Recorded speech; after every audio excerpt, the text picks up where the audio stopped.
அன்பு யூடியூப் நேயர் அனைவருக்கும் என் தாழ்மையான மனமார்ந்த வணக்கத்தை தெரிவித்துக் கொள்கிறேன்.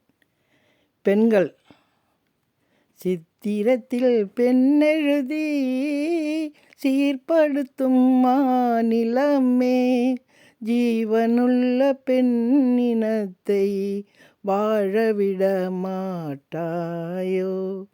சித்திரத்தில் பெண்ணெழுதி சீர்படுத்தும் மாநிலமே. தற்போது கல்கத்தாவில் நடந்து வந்த டாக்டர் அந்த பெண்ணிற்கு நடந்தது மிகவும் கொடுமை உள்ளதாக இருக்கிறது. நான் கேட்குறேன்டா உங்கள, பொம்பளைங்களை என்னத்தான் நினச்சின்னுக்கிறீங்க நீங்கள்? அவள் இல்லைனாக்கா உலகமே இல்லை, வாழ்வே இல்லைன்னு வாழுது. அவள் இருக்கிறதால தான் இன்றைக்கி என்ன சொல்லுறதுன்னே தெரியலடா. படுப்பாவீங்களா?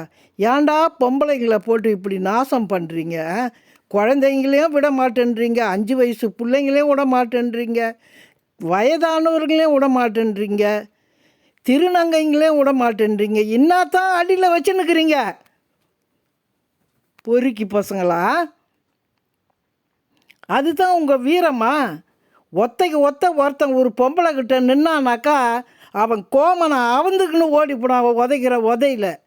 என்னடா நினச்சின்னுக்கிறீங்களே? பொம்பளைங்களை எங்கே பாரு எப்பொழுதும் பத்திரிகையில் இந்த பொண்ணை கற்பழிச்சான், அந்த பொண்ணை கற்பழிச்சான், இங்கே கொலை செஞ்சான்.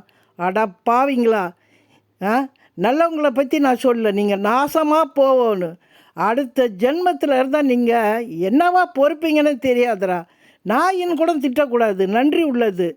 இன்றைக்கி கேரளாவில் நடந்த எவ்வளோ பேர் கண்ணும் கதறமாக இருக்கிறாங்க.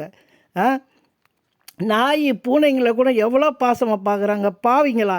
உங்கள் கண்ணில் என்றைக்குமே காம வெறி பிடிச்சவனுங்களாடா? காம வெறி பிடிச்சவனுங்களா நீங்கள்? நான்சென்ஸ்.